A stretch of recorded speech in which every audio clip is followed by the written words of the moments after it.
वृंदावन के एक कथाकार का बड़े सुप्रसिद्ध हैं, एक अभी वीडियो देखा, उसमें श्रीमद् वल्लभाचार्य जी का बहुत ही गलत चित्रण उन्होंने किया है। जय श्री कृष्ण, जय सियाराम, जय श्रीमन्नारायण। समस्त आचार्यों के चरणों में बारंबार प्रणाम। एक विषय को लेकर के यह वीडियो आप सबके मध्य में प्रस्तुत किया जा रहा है। कुछ दिनों पूर्व पुष्टि परंपरा के कई आचार्य एक हमारे वक्तव्य से व्यथित हुए और उस वक्तव्य में ऐसा भाव लगा कि मानो जैसे महाप्रभु जी का अपमान व्यासपीठ से किया गया। सर्वप्रथम मैं क्षमा मांगते हुए यह निवेदन करूं कि हमारी व्यासपीठ या पूज्य गुरुदेव भगवान की व्यासपीठ कभी किसी आचार्य का अपमान या अवहेलना नहीं करते। वक्तव्य में कुछ शब्दों के कारण या कुछ भावों के कारण ऐसा हुआ हो तो उसके लिए हम क्षमा प्रार्थी हैं। मैं पूर्व स्पष्ट कर दूं कि यहाँ मैं अपने आप को सफाई देने के लिए नहीं, केवल जो बात स्पष्ट थी उसको बताने के लिए यह वीडियो बना रहा हूं। हमारी व्यासपीठ भी एक परंपरा है। 46 वर्षों से पूज्य गुरुदेव कथा कर रहे हैं 46 वर्षों से। पूज्य हमारे दादा गुरुदेव श्री रामानुज प्रपन्नाचार्य गुरु जी, हमारे दीक्षा गुरुदेव श्री गरुणध्वजाचार्य महाराज गुरु जी, दादा गुरुदेव, इन सबकी परंपरा है ये। इस परंपरा से कभी किसी आचार्य की अवहेलना या अपमान का भाव कभी प्रकट नहीं होता। हम सब आचार्यों का वर्णन करते हैं, चाहे वे पुष्टि परंपरा के हों, निम्बार्क परंपरा के हों, रामानुज परंपरा के हों, रामानंदी परंपरा के हों, हमारी व्रज की परंपरा के हों। सबका वर्णन करना और सबके वर्णन से केवल और केवल वैष्णवों के चित्त में प्रेम प्रकट करना, ये मूल विषय रहता है। लेकिन कई बार महाराज जी एक भाव होता है कि दो प्रकार की कथाएं होती हैं, एक लोक कथा और एक मूल कथा। मूल कथा में वास्तविकता वर्णित होती है, जो कि आचार्यों के ग्रंथों में होता है। अब स्कंद पुराण में तीर्थों का वर्णन है, लेकिन जब हम तीर्थों में जाते हैं तो वहां की एक लोक कथा सुनने को अलग से मिलती है, जो वहां के लोकल लोग सुनाते हैं। लोक कथा का मतलब क्या होता है कि एक ने दूसरे को, दूसरे ने तीसरे को, तीसरे ने चौथे को, चौथे ने पांचवे को, और ऐसे सुनाई तो वो उसका थोड़ा अपभ्रंश हो जाता है और उसका उद्देश्य या मूल कहीं और चला जाता है। महाप्रभु जी के संदर्भ में जो लोक कथा मैंने सुनी थी, उसी का मैंने किसी भाव में वर्णन किया जिसमें बिल्कुल भी ऐसा भाव नहीं था कि महाप्रभु जी का हम अपमान करें। हम खाटी ब्रजवासी हैं, परंपरा से ब्रजवासी। हमारे दादा परदादा परपर दादा सब ब्रज के ही हैं, और महाप्रभु जी से एक विशिष्ट प्रकार का प्रेम हम ब्रजवासियों का है। श्री गिरिराज जी की शरण और उनकी सेवा महाप्रभु जी की कृपा से प्राप्त है। उनकी अवहेलना करना कभी कोई ब्रजवासी के मन का मंतव्य नहीं हो सकता। तो लोक कथा ऐसी थी कि महाप्रभु जी गए जगन्नाथपुरी और तभी उनको किसी ने महाप्रसाद दिया। उस दिन एकादशी थी, तो महाप्रभु जी ने सोचा एकादशी है, हम प्रसाद नहीं पाएंगे, और तब तक आप खड़े रहे, और जैसी ही द्वादशी हुई तो महाप्रभु जी ने उस प्रसाद को पाया। तब उनके हस्त कमल में एक चिन्ह प्रकट हुआ।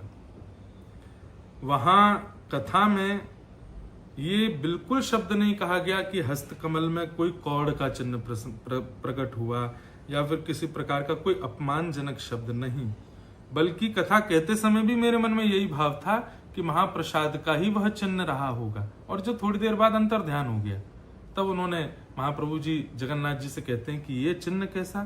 तो जगन्नाथ जी कहते हैं कि आपने महाप्रसाद नहीं पाया, एकादशी का ज्यादा ध्यान रखा। ये एक लोक कथा थी जिसको मैं सर्वथा अनुचित मानता हूं। मेरे मुख से निकली, इसलिए मेरी गलती है, मैं उसको मान के स्वीकार करता हूं, क्षमा मांगता हूं।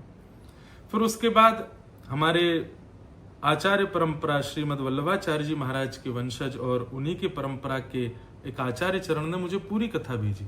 बोले आप जो कथा कहते हैं वो अनुचित है, ये उचित है। और उस कथा की मूल बात क्या थी कि महाप्रभु जी जब जगन्नाथपुरी गए तब उनको महाप्रसाद मिला, और महाप्रसाद को देख करके वे इतने आनंदित हो गए कि महाप्रसाद का वर्णन करने लगे, और करते करते करते करते द्वादशी हो गई, और तब उन्होंने प्रसाद ग्रहण किया और जगन्नाथ जी का दर्शन किया। तो बस यही एक गलती हमसे हुई कि लोक कथा हमने वहां सुनाई, पर मूल कथा इतनी सुंदर है जिसका भाव अद्भुत है। तो आइंदा इससे ये सीखने को मिला कि लोक कथाएं सुनकर के भी आचार्यों से पहले पूछना है कि ये उचित है कि नहीं, तभी उसका वर्णन करना है। और मूल कथा ही सब जगह कहने का। वैसे जब से मैंने भक्तमाल कहना प्रारंभ किया, प्रयास करता हूं कि मैं मूल कथा ही कहूं और जो आचार्यों के ग्रंथों में उसी को कहने का प्रयास करूं। लेकिन महाराज जी बस एक निवेदन है कि कभी भी कोई भी प्रसंग पूर्व का या प्रेजेंट का किसी भी आचार्य चरणों में पहुंचता है, किसी भी परंपरा के आचार्य, तो आप अपना अधिकार मानिए हम पर, हम आपके बालक हैं, आप तुरंत हमसे कहिए कि लाला इस प्रसंग को ऐसे नहीं ऐसे कहो। हमारे वृंदावन में सब आचार्य चरण कभी कोई प्रसंग यदि होता है तो तुरंत मुझे फोन करते हैं या कभी कहीं मिल जाते हैं तो कह देते हैं कि लाला तुमने वो वाला प्रसंग कहा था, हमने सुना, उसमें ये विषय उचित नहीं है, इसको ऐसे नहीं ऐसे कहो। तो वृंदावन के आचार्य ऐसा करते हैं तो सब आचार्य भी ऐसा ही करें। जब कभी भी कोई अनुचितता लगे आप तुरंत आज्ञा करें, हम उसको स्पष्ट कर। हम कोई मंच पर बैठ करके किसी महापुरुष का अपयश गाना तो हमारा नियम ही नहीं है। पूज्य पिताजी का भी एक प्रसंग लेकर के कहा गया कि वहां पर भी महाप्रभु जी का नहीं।